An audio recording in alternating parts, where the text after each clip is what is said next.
오늘 은혜 받으실 하나님의 말씀은 이사야 2장 1절에서 5절 말씀입니다. 구약 성경 969페이지입니다. 다 같이 합독하시겠습니다. 아모스의 아들 이사야가 받은 바 유다와 예루살렘에 관한 말씀이라. 말일에 야훼의 전에 산이 모든 산 꼭대기에 굳게 설 것이요 모든 작은 산 위에 뛰어나리니 만방이 그리로 모여들 것이라. 많은 백성이 가며 이르기를 오라 우리가 야훼의 산에 오르며 야곱의 하나님의 전에 이르자.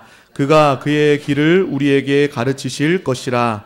우리가 그 길로 행하리라 하리니 이는 율법이 시온에서부터 나올 것이요 야훼의 말씀이 예루살렘에서부터 나올 것임이니라. 그가 열방 사이에 판단하시며 많은 백성을 판결하시리니 무리가 그들의 칼을 쳐서 보습을 만들고 그들의 창을 쳐서 낫을 만들 것이며 이 나라와 저 나라가 다시는 칼을 들고 서로 치지 아니하며 다시는 전쟁을 연습하지 아니하리라. 야곱의 족속아 오라 우리가 야훼의 빛에 행하자. 아멘. 이사야 2장 1절로 5절 말씀을 가지고 하나님의 징계와 목적과 결과 이란 제목으로 한번 말씀을 나누겠습니다. 뭐 이사야 특별히 그냥 선지서를 하는데 선지서는 주로 이제 하나님의 어떤 의로우심을 선포하죠. 그렇기 때문에 별로 이렇게 달갑지 않은 그런 소리 같이 많이 들립니다. 사실 제가 어떤 이야기를 한번 들었어요. 어떤 이야기냐면 이제 제가 이렇게 하나님 말씀을 전할 때 많은 성들이 이렇게 우리 목사님을 좋아하는 것도 있지만 섭섭함도 많고 좋지 않게 생각하는 것도 많다 이런 얘기를 누가 하죠. 그래서 왜 그런가? 그러니까 그 이야기가 답이 이거예요. 그러니까 하나님 말씀을 이렇게 아주 정확하게 전하면요, 하나님 말씀은 우리에게 뭐가 와요? 빛이 돼요. 근데 빛이 우리 안에 쫙 비치니까 자기의 아주 합당치 않은 좋지 않은 그런 것이 우리에게 보여지니까 여러분을 자꾸만 제가 이렇게 말씀으로 찔르는 것 같은 느낌이 있어요. 그러니까 찔르면 어떻게 해요? 아파요. 그래서 어떤 분들은 그 아픔을 내가 하나님 앞에서 좀 더 낮아지고 변화되고 새롭게 되기를 원하시나 이렇게 받아들이면 은혜를 받는 거고, 잠깐만 찔르는데 아프다는 우리 목사님은 왜 날만 저런 설교를 하셔갖고 이렇게 둘 중에 하나라는 둘 중에 하나. 원래 복음도 그랬어요. 우리 예수님의 복음이 증거될 때 항상 주의 말씀을 듣기를 사모하는 자들도 있었고, 그러나 그 말씀을 듣고 싶어서 길을 막고 막 돌을 던지는 사람도 있어요. 사도 바울도 그렇죠. 강력한 복음을 증거할 때 많은 사람들이 구원과 기쁨을 누리지만 또 아주 악한 자가 돼서 사도 바울을 죽이려고 작정한 자들이 있습니다. 어쩌든지 우리 안에 말씀의 빛이 잘 비추셔서 우리가 새롭게 되고 변화되고 하나님의 사람이 되길 주님을 축복합니다. 사실 우리 사람이 나쁜 게 아니죠. 우리 안에는 사단, 우리 안에는 죄성이 나쁜 겁니다. 믿으시면 아멘. 그래서 우리가 어떤 사람들이 안 좋은 일을 혹시 할지라도 그 사람 자체가 나쁜 게 아니라 우리 육체 안에 있는 죄와 바로 마귀와 어둠의 영들이 나쁜 것인 걸 분명히 알고 우리가 더욱 기도해서 참된 축복을 누려야 될 것이다. 오늘 제목이 뭐예요? 하나님의 징계와 목적과 결과. 하나님께서는 이 두 가지의 종류의 다스림이 있다. 하나는 하나님의 징계가 있고 전에 하나님의 심판이 있다 그랬어요. 그래서 우리 하나님의 백성들, 하나님의 자녀들에게는 하나님께서는 징계하셔요.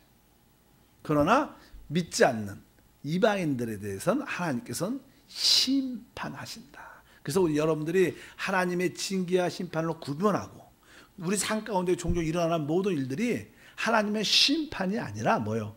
하나님의 사랑에서 나오는 징계이다. 이런 말씀을 꼭 기억해야 된다. 그래서 이사야 같은 구약에 있는 모든 선지자들은 우리 하나님을 표현할 때 바로 하나님께서는 어떠한 마음으로 우리를 징계하시냐 또 사랑하시냐, 그것은 바로 아버지의 마음, 또 한편적으로는 어머니의 마음, 또 한편적으로는 남편의 마음, 그래갖고 삼중 사랑의 마음으로 우리를 다스려요. 그러니까 하나님이 여러분에게 대하는 모든 일들은 뭐예요? 아버지의 마음으로 대하는 거예요. 그것이 조금 징계처럼 아주 힘들고 고난처럼 보일지라도 그것은 아버지의 마음으로, 어머님의 마음으로, 남편의 사랑의 마음으로 모두를 대하고 있다. 그것을 여러분들이 믿으시면 어떠한 고난과 어려움 가운데도 그것을 이길 수 있고 감사함으로 견딜 수 있고 결국 그것은 우리에게 놀라운 축복으로 다가올 줄 믿습니다. 우리 하나님은 불신자들은 그냥 종종 방치하고 놔두십니다. 그러나 하나님의 자녀에 대해서는 합당치 않는 모습을 갖고 있다면 매 손을 대지 않죠. 그러나 어느 날 손을 댈 때가 있으시다는 거예요. 우리들도 자녀가 종종 잘못하면 종종 그러죠. 너 그러다 맞는다 이렇게 말해요. 그래서 금방 이렇게 말지 않아요. 그러다가 참다 어느 날 하나님 부모님이 어떻게 매를 댈 때가 있어요. 그러니까 항상 그런 조심하는 마음이 있다. 하나님은 그런 마음으로 그래서 하나님은 의로우십니다. 하나님은 거룩하셔요. 여러분들이 하나님은 또한 사랑이세요. 그러니까 하나님의 모든 일들은 하나님의 의에 따라 이루어지고 또 의만 갖고 하지 않아요. 그분은 사랑, 긍휼로도 그대로 우리를 다스리고 또한 하나님은 결국 우리를 거룩하게 하는 목적을 갖고 계시다. 그래서 의와 사랑과 거룩함을 갖고 있는데 그래서 하나님의 자녀들은 하나님이 혹시 우리가 합당치 모습을 갖지 않는다면 하나님 보시기에 손을 대실 수 있다. 그러나 하나님은 많은 경우에 이방인들한테 불신자들한테는 거의 손을 대지 않습니다. 그래서 종종 우리는 그러죠. 믿지 않는 사람들은 뭐 잘만 살고 잘만 되고 이런 원망과 불평이 종종 있을 수도 있지만 그러나 나중에 그들은 영원히 어떻게 심판으로 던져진다. 우리는 우리를 깨끗게 해서 영원한 천국 축복을 누림으로 이끄는 하나님의 뜻이 것도 기본적으로 여러분들이 아시길 바랍니다. 그런데 한 번쯤은 내가 혹시 하나님의 징계 가운데 있지 않나 한 번쯤은 우리가 봐야 돼요. 그럴 때 어때요? 우리는 돌이키면 되니까. 징계 가운데 있는 모습은 지난 시간에 말씀을 드렸어요. 이렇게 예를 들어서 이사야 1장 5절 같은 경우에 이런 표현이 있어요. 너희가 어찌하여 매를 더 맞으려고 패역을 거듭하느냐 온 머리는 병들었고 온 마음은 피곤하였으며 그러니까 온 머리가 병들었고 온 마음이 늘 피곤하고 인생 사는 게 늘 힘들고 어렵고 재미도 없고 너무 막막하고 이런 것을 계속 지속적으로 오래 된다면 그것은 조금은 하나님의 징계가 있을 수 있다는 것을 기억하셔야 돼요. 우리 하나님은 좋으신 하나님이시니까 이렇게 평생을 이렇게 고난을 주지 않았어요.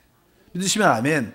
일시적인 징계 다스리는 것을 기억해야 된다. 그런데 온 머리가 병들고 온 마음이 너무 피곤하고 이런 모습이 지속적으로 계속 된다면 혹시 하나님의 손이 내 안에 있지 않은가 이렇게 한번 돌이켜보는 깨달음도 있어야 되고 그 다음에 3장 1절과 2절에 이런 표현이 있어요.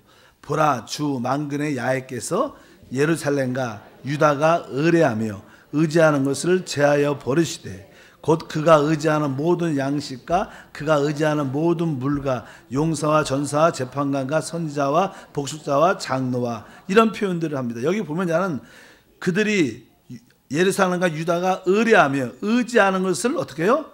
제하여 버리시되 그러니까 하나님의 징계 중에 또 하나의 모습은요 우리가 자꾸만 세상 것을 물질을 따르는 것을 세상 지식을 명예를 잠깐만 이런 것들을 잠깐만 의지하고 붙잡고 있으면 하나님은 어떻게 그것을 제하신다는 거예요. 이것도 하나의 어떤 하나님의 다스림 안에 있다는 이해를 가지셔야 돼요. 그뿐만 아니라 아까 뭐 2절에 용사와 전사 재판관과 이런 선지자 이런 말씀이 있어요. 그러니까 여러분들은 삶 가운데 그래도 우리의 축복은요 하나님 말씀 영적인 축복으로 사는 게 우리의 본분이에요. 사람은 떡으로만 살지 않습니다. 하나님 입에서 모든 나오는 말씀으로 삽니다. 우리가 영적인 갈급함이 채워져야 떡을 먹어도 맛있고 옷을 입어도 이쁘고 즐거운 거예요. 영적인 만족감이 없으면 그냥 이게 겉으로만 그냥 포장만 된 모습이지 안에는 공허하고 허무한 느낌이 많습니다. 그런데 우리에게 영적인 말씀을 주는 우리를 이끌어가는 어떤 지도자나 어떤 사역자들이 만약에 여러분에게 없다면 여러분들은 축복이 없는 거예요. 그러니까 여러분들에게 생명의 말씀을 하나님 주시는 말씀을 들을 선지자가 없다. 드릴 사역자가 없다. 그러면 여러분들은 어떻게 해요? 하나님의 다스림 징계 안에 있다. 하나님은 종종 좋은 목사를 안 보낼 때도 있어요. 그냥 목사를 만나도 고난해 목사님을 만나고 어쩌면 교구장을 만나도 너무 힘든 그런 분만 만날 수도 있어요. 그것은 뭐예요? 하나님 나라를 다스리는 것일 수도 있다는 거예요. 우리나라도 마찬가지예요. 우리나라가 잘 되려면 지도자 대통령이 좋아야 돼요. 그런데 대통령이 우리 마음에 안 들고 자꾸만 대통령이 문제를 일으킨다면 우리 국민들이 하나님 앞에 뭐가 있어요? 문제가 있다는 뜻을 의미하는 거예요. 그래서 하나님께서는 진짜 징계할 때, 다스릴 때 영적인 지도자를 없애버린다는 거예요. 그러니까 들을 말씀을 없는 거예요. 진정한 말씀을 들을 수 있는. 이스라엘 백성들이 망할 때, 마지막 때, 예루살렘 유다가 망할 때 거기에 참 선지자가 없었어요. 그냥 거짓말로 다 잘 될 거다, 좋아질 거다, 잘 될 거다, 늘 그런 말만 하는, 진짜를 말하는 선지자가 없었어요. 그래서 뭐예요? 그 이스라엘의 다스림이고 징계고 심판이었다는 거. 결국 그들이 망하게 되죠. 그것도 그런 것들도 다 하나님이 의지하는 그것들 다 제하해 버린 것도 하나의 징계의 모습이다. 여러분 삶 가운데 이렇게 영적인 지도자나 좀 남편이나 아니면 모든 다른 것들을 이렇게 의지할 사람들이 없는 것도 하나의 징계의 하나의 모습이다. 이렇게 말씀을 드립니다. 그리고 나서 이제 사실 뒤에 보면 1장 16절 17절 한번 읽겠습니다. 1장 16절 17절. 그래서 나는 주님께서 말씀하죠. 너희는 스스로 씻으며 스스로 깨끗하게 하여 내 목전에서 너희 악한 행실을 버리고 행악을 극치고 선행을 배우며 정의를 구하며 학대받는 도와주며 고아를 위하여 신원하며 가부를 위하여 변호하라 하셨느니라. 이제 우리가 어떠한 징계의 어려움 가운데 고난 가운데 있을 때 오늘 말씀처럼 다시 한번 우리가 돌이키면 하나님께서 그것을 뭐예요? 다 회복하겠다는 뜻을 갖고 있어요. 회복. 우리 하나님은 우리에게 축복을 주시는 분이고 혹시 축복을 잃어버린 자들에게는 다시 회복할 수 있는 기회를 주십니다. 그래서 참 축복이라는 단어도 중요하지만 더 멋있는 단어는 회복이라는 단어예요. 우리가 많은 경우에 축복을 받았죠. 근데 그것을 많이 잃어버립니다. 그런데 우리 하나님 다시 그것을 회복해 주시겠다. 어떠면 우리가 스스로 씻고 돌이켜서 깨끗해진다면. 근데 신약에서는요, 구약은 어떤 율법적인 계명의 시대였지만 신약은요, 하나님의 계명은 성령이죠. 믿으시면 아멘. 하나님의 계명은 그리스도죠. 그러니까 여러분들이 우리 안에 있는 그리스도로 성령으로 충만하여 우리 안에 있는 성령을 따라 살면요, 하나님께서 모두 회복해 주신다. 근데 우리는 우리 안에 있는 성령이 아니라 내 육신의 소욕을 따라가죠. 육신을 따르는 자는 육신의 소욕을, 성령을 따르는 성령의 소욕을 따라 산다 그랬어요. 늘 우리 안에 싸움이 있습니다. 하나는 성령의 소욕과 육신의 소욕이 싸우고 있어요. 우리는 어떤 계명을? 바로 성령의 계명을, 그것이 하나님의 규례인 줄 믿습니다. 그거에 대해서 여러분들이 분명해야 돼요. 신약은 성령의 사역이기 때문에 하나님의 계명인 성령을 따라 사는 것이 회복될 주님을 축복합니다. 그래서 성령으로 충만하고 성령을 소멸치 말고 성령을 근심하지 말고 성령을 호흡하고 성령을 깊이 마셔서 성령을 여러분의 모든 것으로 받아들이는. 그래서 사실 신약 성경에서 핵심적인 내용은 딱 하나입니다. 하나님은 하나님의 그리스도를 우리에게 주시는 거예요. 그래도 그리스도가 우리의 뭐가 돼요? 모든 것이. 그래서 여러분 신앙생활에 늘 반복해서 말하지만 그분이 내 사랑이야. 내 안에 계신 그분이 내 능력이고 그분이 나의 영적인 호흡이시고 나의 인격이시고 나의 지혜야. 나의 축복은 내 안에 계신 그리스도야. 이렇게 여러분들이 진짜 깨달아지면 여러분들은 하나님을 그리스도를 나의 모든 것으로 받아들이는 거예요. 그럴 때 하나님의 뜻은 여러분을 통해서 이루어지고 여러분의 하나님의 형상과 주권이 나타나는 줄 믿습니다. 이렇게 여러분들이 하나님께 돌이킨다면 하나님이 회복시켜 주시는데 어떤 회복을? 일단은 우리가 하나님 앞에 범죄한 모든 것을 깨끗하게 시켜주겠다.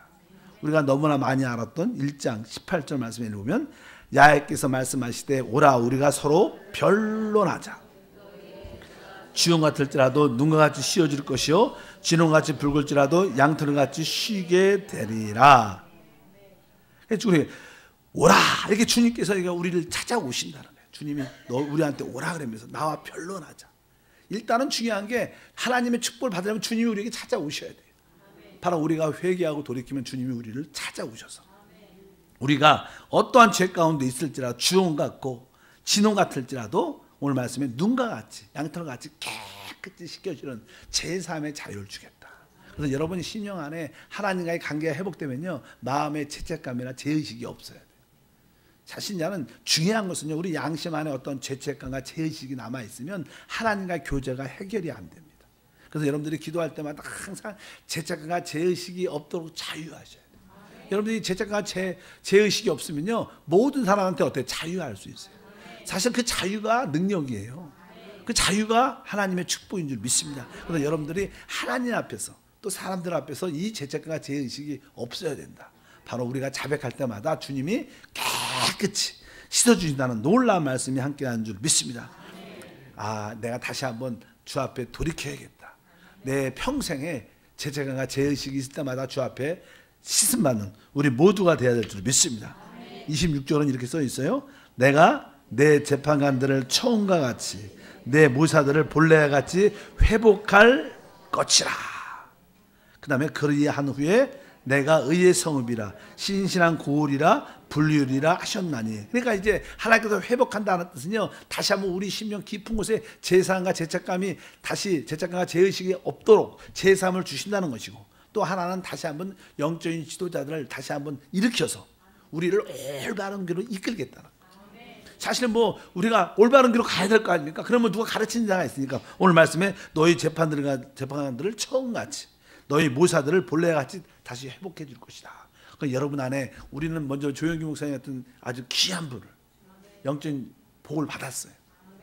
또 여러분들이 또 담임 목사나 여러분의 교구장이나 또 우리 장로님이나 여러분 또 지역장이나 작은 이렇게 좋은 지역장을 만나는 것도 큰 축복이고, 또 한편적으로 좋은 교구장을 만나는 것도 큰 축복이고, 좋은 목사를 만나는 것도 좋은 축복입니다. 이것은 뭐 여러분들의 축복이 회복되고 있다는 그런 뜻을 가지고 있어요. 여러분들의 모든 축복이 회복되는 줄 믿습니다. 그뿐만 아니라 아까 이 끝에 써 있었죠. 뭐 내가 의의 성읍이라 신실한 고. 이것은 뭐예요? 우리 생활의 모든 가정과 직장과 사업도 회복해 주겠다는 거예요. 바로 이런 것이 여러분들에게 회복되는 역사가 우리 가운데 함께할 줄 믿습니다. 일단 우리가 회개하고 돌이키면 바로 하나님은 우리에게 모든 축복을 더하실 것이라는 거예요. 그래서 기록되어 있어요. 19절에 읽어보니까 너희가 즐겨 순종하면 땅에 아름다운 소산을 먹을 것이요. 아멘. 다시 한번 시작. 너희가 즐겨 순종하면 땅에 아름다운 소산을 먹을 것이요. 어떻게 순종해요? 즐겨. 아주 기쁘게 감사함으로 적극적으로 그런 마음의 자세를 여러분들이 기쁨으로 내가 순종하자. 내가 이해가 안 가도 순종하다. 우리 옛날에 노 목사님이, 노 선교사님이 오셔갖고 설교를 하면 항상 이 수구리라는 생각이 났어. 기억나요? 그 다음에 또 단어가 또 하나 뭐 있죠? 아카멘치로. 그래갖고 잘 모르면 앞에 사람 보고 따라가면 되는 거야. 즐겨 순종하면 되는 거야. 그렇지 않고 그냥 못 뻣뻣하게 들으면 다 이렇게 월남전에서 총 맞아 죽었다고. 앞에서 숙이면 어떻게 해야 돼요? 그냥 같이 숙여야지 삽니다, 여러분.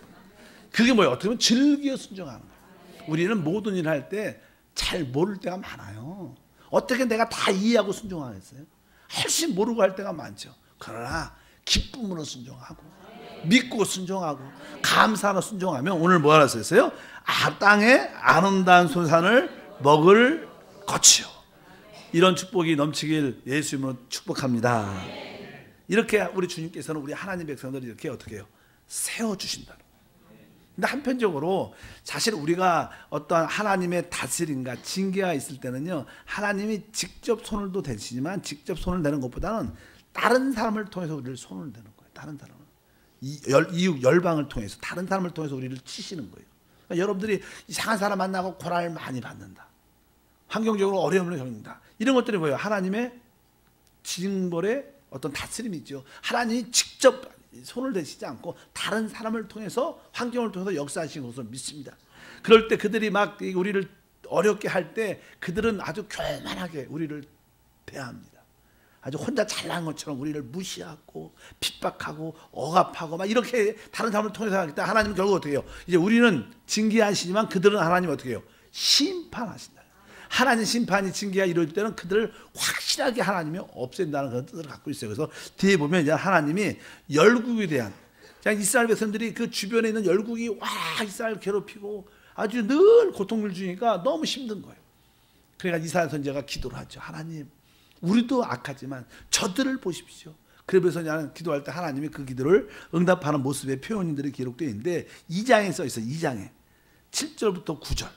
특별히 우리 믿지 않는 사람들이 또 우리 다른 사람들이 우리를 반대하는 사람들의 그들의 모습은 아주 뭐 잘났고 교만한 모습으로 충만하죠. 이렇게 기록되어 있어요. 7절부터 9절 읽어보니까 그 땅에는 은금이 가득하고 보화가 무한하며 그 땅에는 마필이 가득하고 병거가 무수하며 그 땅에는 우상도 가득하므로 그들이 자기 손으로 짓고 자기 손가락으로 만든 것을 경배하여 천한 자도 절하고 귀한 자도 굴복하오니 그들 용서하지 마옵소서. 그러니까 항상 우리를 괴롭히는 많은 주변의 사람들이 우리는 세상을 말 세상들 마귀야 세상 또 마귀에 속한 사람들이 우리를 핍박하고 반대할 때 아주 그들이 얼마나 돈도 많고 교만하며 거칠게 대하고 이런 모습들이 많다는 것을 보여주는 거예요. 우리가 종종 그래요. 나는 하나님을 잘 믿는데도 늘 물질적으로 부족함도 있고 난 하나님을 잘 믿고 어렵게 믿음을 살려고 그랬는데도 직장 가서 상사한테 고난받고 예수 믿는다고 늘 안 좋은 이야기 듣고 핍박받고 박해받고 그런 모습이 종종 우리 가운데 있습니다. 또 우리 성도들은 여성분들은 믿음을 잘 갖고 있는데 하나님을 사랑하는데 남편으로부터 어려움을 겪을 때가 참 많은데 뭐 이방인들의 그런 모습을 은금도 많고 보화도 많고 마필과 뭐 다양한 그들에게 또 우상도 있죠. 뭐 우상 중에 우상은 돈이죠. 돈. 그래서 세상 사람들은 나는 돈이면 다 된다고 생각하죠. 그래서 나는 세상 신, 물질의 신을 나는 만몬이는 만몬, 재물의 신, 세상에서 나온 거죠. 그들은 그것을 갖고 뭐 자랑하고 우리를 무시하고 그럴 때가 있겠지만 하나님께서는 그들을 한 번에 어떻게 때가 되면 심판해서 끝을 낸다는 그런 말씀이 기록되어 있습니다. 그래서 2장 11절에 보면 예후 주님의 심판이 그들에게 임하게 되는데 어떻게 임하냐면 11절 보니까 그날에 눈이 높은 자가 낮아지며 교만한 자가 굴복되고 야훼께서 홀로 높임을 받으시리라.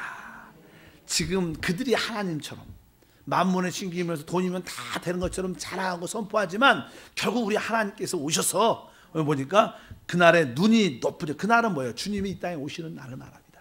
지금 성경에 보면 계시록에 보면 결국 주님이 다시 오실 때 바벨론이 멸망됩니다. 그런데 나는 이 세상을 바벨론이라고 표현합니다. 알다시피 우리가 창세기에 보면 결국 사람이 타락해서 마지막 타락은 뭐냐면요. 이 바벨탑을 쌓는 거예요. 그리고 그 바벨탑에서 누구 이름을 내는 거예요? 사람의 이름을 내고 누굴 대적하는 거예요? 하나님을 대적하는 거예요. 우리가 하나님과 똑같다.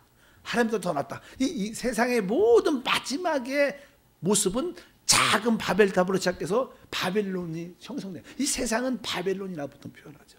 또 종교적인 바벨론과 물질적인 경제적인 바벨론이 있는데 결국 이 두 가지 바벨론이 한 번에 무너집니다. 그래서 계시록에 보면 무너졌다 바벨론이에요 바벨론 이렇게 막 그런 말씀들이 선포되어 있어요. 하나님의 한 번에 이 세상의 화려함도 이 지구에 한 번 큰 지진이 납니다. 지금은 이렇게 작은 지진들이죠. 그래도 우리한테는 크지만 지진이 나서 이 지구가 세 갈래로 쫙 갈라지면서 한순간에 유럽에 있는 모든 화려함들이 한 번에 싹 어떻게 땅 밑으로 싹 가라. 3분의 1, 지구의 3분의 1이 3분의 1 크기만한 지진이 나면 뭐 다 죽죠. 다 죽어. 그런 모든 하나님씩 그때 모든 사람들이 두려워할 겁니다. 그때 오늘 말씀인 것처럼 그날에 눈이 높은 자들이 다 낮아지고 얼마나 사람들이 눈빛이 아주 교만해갖고 쳐다보는 것도 아주 우습게 사람을 쳐다보고 그런 세상이 우리를 믿는 사람들을 아주 알기를 우습게 알아요. 그런 모습이 어떻게 돼요? 결국 하나님께서 그를 완전히 낮추고 교만한 자가 굴복되고 결국 뭐예요? 주님만 홀로 영광을 받겠다. 이렇게 말씀을 하고 있습니다. 그리고 뒤에 보면 어떤 표현들이 12절도 읽어보니까 대저 만군의 야의 날에 모든 교만한 자와 거만한 자와 자고한 자에게 이 말이니 그들은 낮아져. 우리 주님께서 결코 허락하지 않는 나중에는 다 이렇게 심판할 것이다. 그렇게 말씀하시면서 결국 그들이 섬겼던 18절에 보니까 우상들을 온전히 없어질 것이다. 사람들은 마음속에 진정한 우리의 사랑해야 될 것 귀한 것은 하나님인데 그들은 하나님 대신 다른 것들을 갖고 있어요. 돈을 자기의 우상으로 자기 세상을 우상으로 자기가 가지고 있는 지혜와 명예를 우상으로 갖고 있는데 바로 그것이 한 번에 뭐 다 사라질 것이다. 그럴 때 오직 하나님의 영광이 있다는 것을 다들 보게 될 것이다. 이렇게 19절에 표현합니다. 사람들의 암열과 토굴로 들어가서 야훼께서 땅을 진동시키려고 일어나실 때 그의 위엄과 그의 강대하심의 영광을 피할 것입니다. 지금은 오늘 말씀에 있는 것처럼 뒤에 그의 하나님의 위엄과 광대하심의 영광을 그들이 보지 못하죠.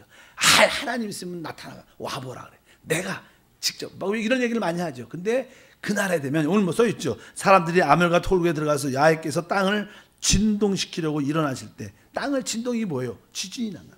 아까 이 세상이 세 가지로 쫙 갈라지는데 그때 모든 세상의 권인자고 왕들 대통령들이 벌벌 떨면서 이 땅 속에 숨어갖고 뭐 김정은도 요새 뭐 전쟁 얘기 많이 나오잖아요. 얼마나 땅을 깊이 파는지 웬만하면 폭탄이 터져도 죽지 않는다고. 그런데 다 숨어 있다고 숨어있는 길들 만들어놨다 그런 얘기를 많이 하는데 그래도 죽습니다. 아무리 사람이 피할 길은 없습니다. 그럼 결국 뭐 오늘 뭐니까 하나님의 위엄과 강대하심을 다 영광을 피할 수 없을 거라는 거예요. 그리고 오직 뭐요? 주 야의 이름만이 높여질 것이다. 우리 그래서 아까 11절도 읽어 끝에였어요. 오직 야훼께서 홀로 높임을 받으시리라. 이렇게 말씀하는 거예요. 그래서 주님께서는 결국 이 하나님을 믿지 않고 반대하는 모든 열국들, 이방의 모든 나라도 하나님이 결국 어떻게 완전히 심판으로 끝을 낼 거지만 우리는 뭐요? 일시적으로 하나님이 징계하시고 우리를 거룩해 하시고 하나님의 영광의 자리에 참여시키는 축복이 있다는 거예요. 그래서 여러분들이 이 땅에서 고난과 좀 어려움이 당해도 너무 이렇게 섭섭하지 말고 그런 거로 시험 들지 말고 당당하시길 축복합니다. 맞아. 내가 이런 가정을 통해서 좀 더 하나님을 닮아가고 내 안에는 하나님의 형상과 주권이 나타나기를 기쁨으로 소망한다. 여러분들이 이렇게 징계를 받을 때 여러분의 고백이 어떻게 되냐면 이런 고백이 있어요. 22절에 보면 이사야 2장 너희는 인생을 의지하지 말라. 그의 호흡은 코에 있나니 새말 가치가 어디 있느냐. 뭐 사람이요 그렇게 위대해도 이렇게 코를 탁 막아갖고 한 5분만 있으면 어떻게 해요? 죽어요. 아무것도 안 생명이 아무것도 안. 그러니까 오직 우리는 뭐예요? 인생을 의지하지 말고 오직 하나님만을 의지하는 그런 깨달음을. 그래서 여러분들이 종종 하나님의 손이 이렇게 여러분에게 닿을 때가 있어요. 징계와 다스림 가운데 있을지라도 여러분들이 그것을 기쁘게 받아. 내가 그동안 의지했던 것을 하나님 내일은 노래했나 보다. 하나님 내가 인생을 의지하지 않겠습니다. 내 세상 것을 의지 않고 나도 의지 않고 오직 하나님만 의지하겠습니다. 그렇게 우리가 깨달으면 하나님은 또 뭐예요? 땅에 기름진 것을 우리에게 채워주시는 아까 좋으신 분 사랑의 하나님인 것을 분명히 알아야 될 줄 믿습니다. 근데 우리가 이런 징계를 받을 때요 어떤 일들이 징계를 사람들이 많이 받으면요 나는 점점 없어지고 내 안에 누가 와요? 그리스도가 점점 채워지는 그러한 축복을 갖게 돼요. 사실 하나님의 목적은요 우리에게 그리스도를 충만하게 채우는 거예요. 근데 우리가 너무나 다른 것을 붙잡고 있으니까 하나님 어떻게 그거 좀 놔. 그러면 종종 우리가 종종 그러죠. 어떤 사람이 어떤 물건을 갖고 있는데 안 놔. 그럼 어떻게 좀 놔. 손을 막 때려요. 이렇게 놓으라고. 그러면 툭 떨어져요. 그래야지 다른 걸 잡을 수 있는 거예요. 바로 우리 주님께서 세상 것을 놓게 하시고 우리가 뭐 그리스도를 잡도록 주님이 역사하신다는 거예요. 그래서 우리에게 하나님의 징계와 다스림이 임할 때 우리 옛사람의 모습들은 점점점 세상 것들과 함께 점점점 사라지고 그리스도가 내 안에 채워지는 역사. 그리스도가 채워질 때 그것이 뭐예요? 하나님의 나라가 되는 거예요. 하나님의 나라가 뭐 다른 그리스도가 하나님 나라입니다. 그러니까 여러분 안에 하나님 나라가 세워지는 역사. 하나님은 하나님 나라를 이 땅에도 세우지만 이 땅에 세우기 전에 먼저 여러분 마음 안에 하나님 나라를 세우고 첫 번째 여러분 마음 안에 하나님 나라를 세우고 여러분을 통해서 여러분 가정에도 세우고 그리고 이 땅에도 하나님 세우는 거예요. 그러니까 먼저 여러분 심령에 하나님의 나라가 세우려면 그리스도가 채워져야 돼요. 여러분들이 잠깐만 세상 것을 자기 것을 붙잡고 있으니까 하나님이 잠깐만 내려놓으라고 손을 터시는 겁니다. 터시는 게 우리에게 뭐예요? 징계와 아픔이 되지만 사실 그것을 털면 그 안에 그리스도가 잡히게 되고 하나님 나라가 세워지는 놀라운 축복과 은혜가 함께할 줄 믿습니다. 뭐 이사야 4장 2절에 이런 표현이 있어요. 그날에 뭐 그날 하나님이 심판하고 다스리고 징계하는 그날이죠. 그날에 야훼의 싹이 아름답고 영화로울 것이며 그의 땅의 수산은 이스라엘의 피난자를 위하여 영화롭게 아름다울 것이다. 그러니까 야훼의 싹 이렇게 표현 어려운 말이죠. 그 땅의 소산 이 모든 이 어려운 말이지만 신학적으로 말해서 이 야훼의 땅, 야훼의 싹, 야훼의 땅의 소산 이런 것들은 다 우리 영적으로 그리스도를 말하는 거예요. 그리스도가 우리 안에 충만하게 채워지라. 우리의 은혜와 축복이 함께할 줄 믿습니다.